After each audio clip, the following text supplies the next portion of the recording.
Hello and welcome to World of Tanks with Trapsikis.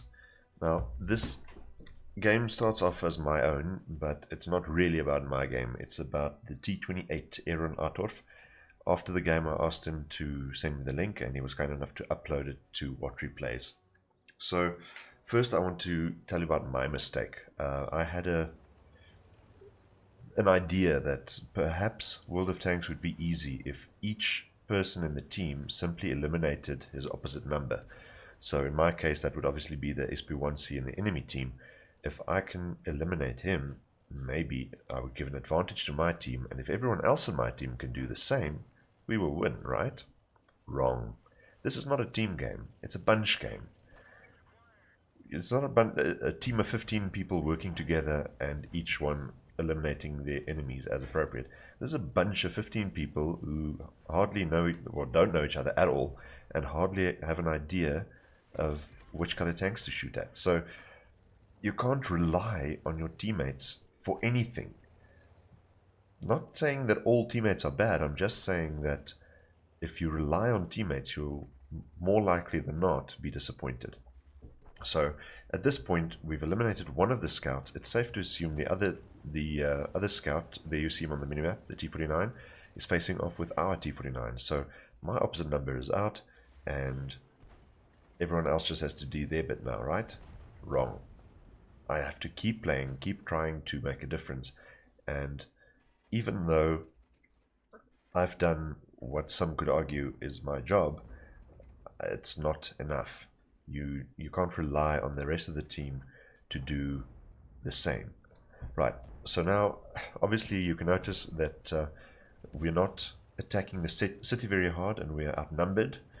There's five enemies in the city, and quite a few of the enemy tanks are not spotted yet, so we don't know what kind of support they have, and our people are dying.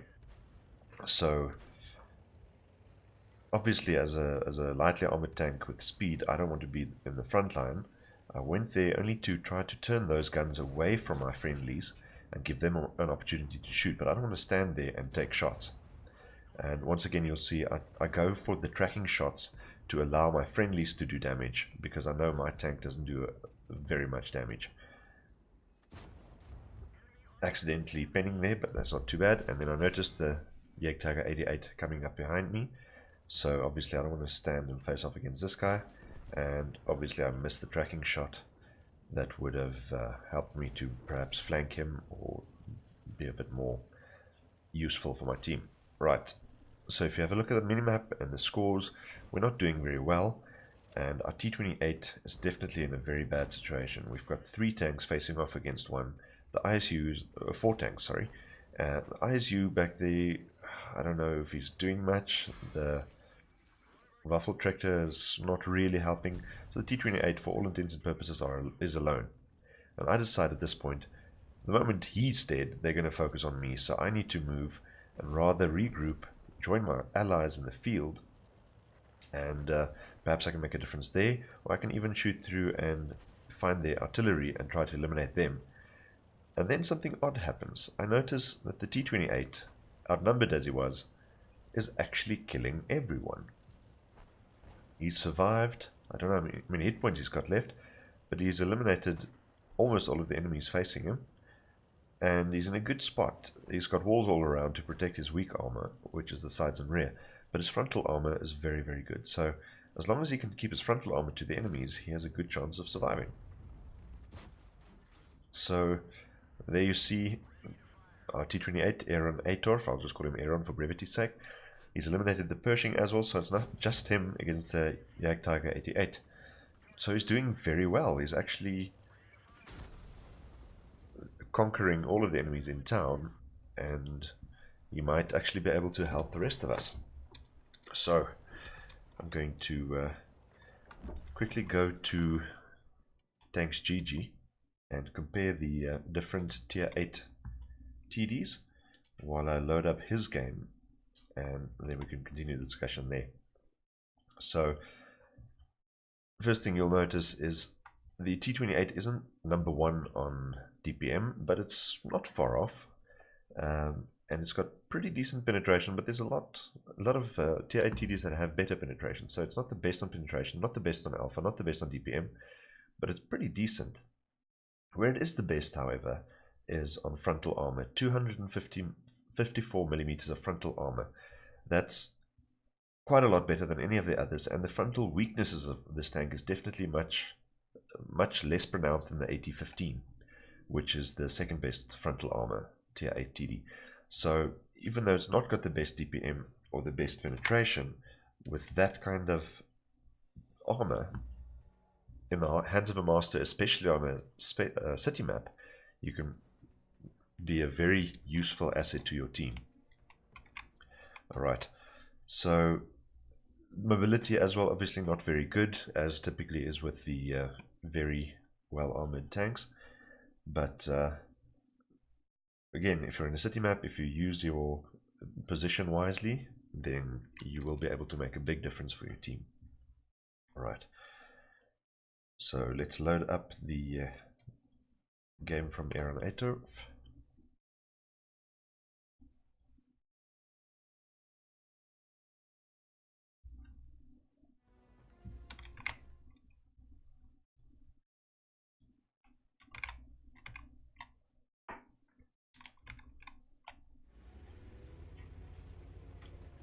So immediately you'll notice the mobility and the speed of this tank is really weak. Obviously it's not built for speed, it's built for armor, built to stand and take hits and give better back. But going at 20 to 22 kilometers an hour is painful. So if you do plan to do this line, don't expect to be winning any speed records, but do consider yourself to be one of the heavy tanks. Go to where there is cover from artillery, go to where you can have a pitched engagement where you don't move a lot but you do wiggle a little bit and trade shots, because the frontal armor of this thing can definitely absorb a lot of damage. Right, so I'm just going to speed up a little bit.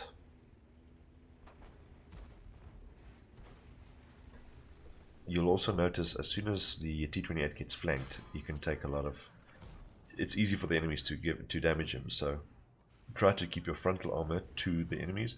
If you can angle it a little bit, then even better. Right, so the Jägertiger there, just tracking, no damage so far.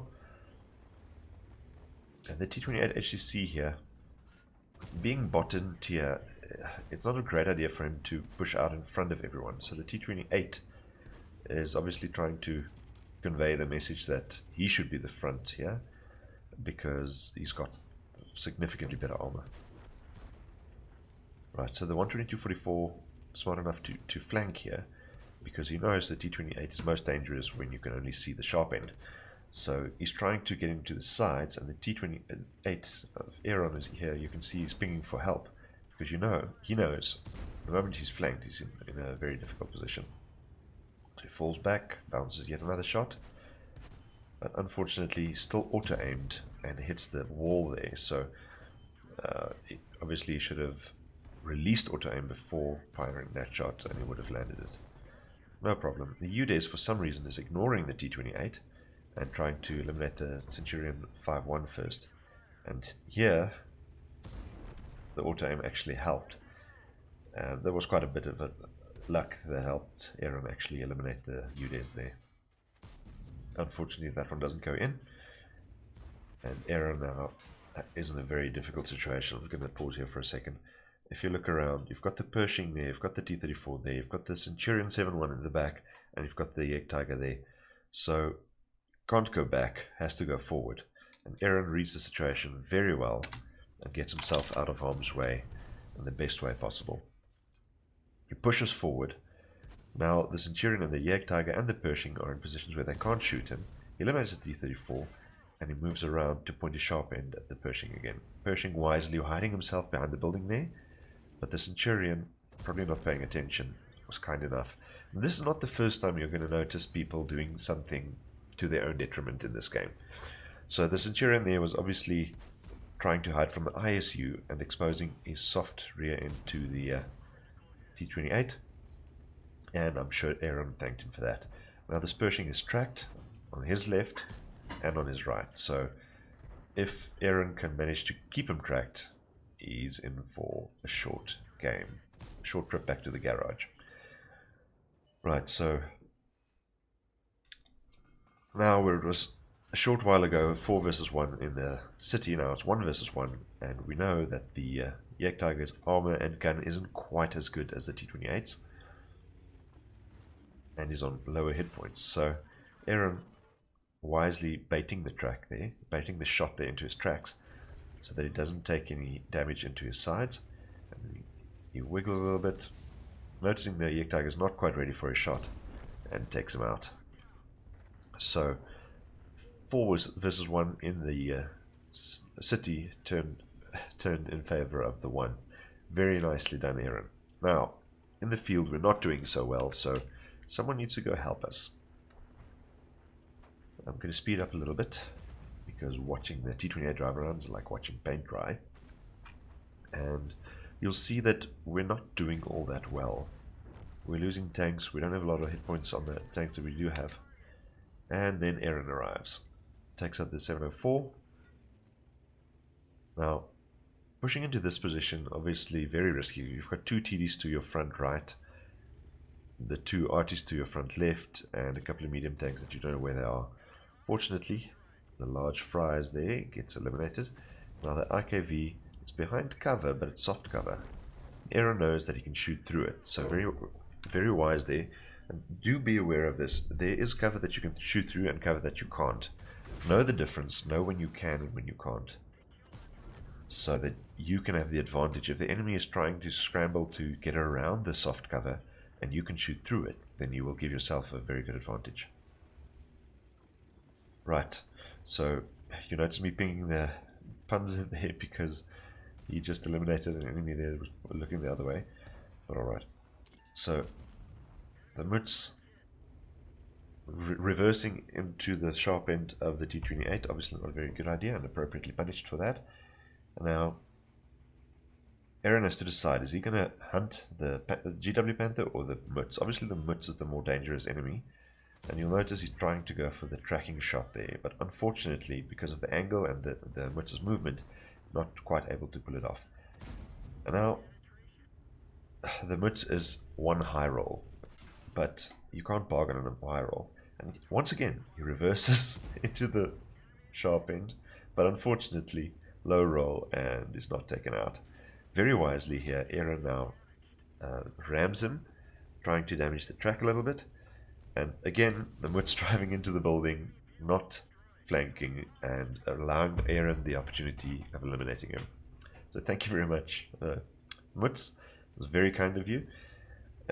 To drive into the building and to reverse into the sharp end of the T28 twice. We appreciate it. GW Panther, obviously he should go behind the building. Oh no, he decides to give his side to Aaronatorf. So once again, thank you very much, GW Panther and Mutz and the Centurion for providing Aaron with such nice clean side shots. We really appreciate it. Let's have a look at the post-game plates. Not surprisingly, Ace Tanker. I'm not going to mention the smaller award, you can check it out for yourself. Pascucci's Medal for eliminating the artillery, both pieces. Pools Medal, Steel Wall, High Caliber, and Top Gun. 6,500 damage, 1,980 base experience points. That is a whopping amount of experience.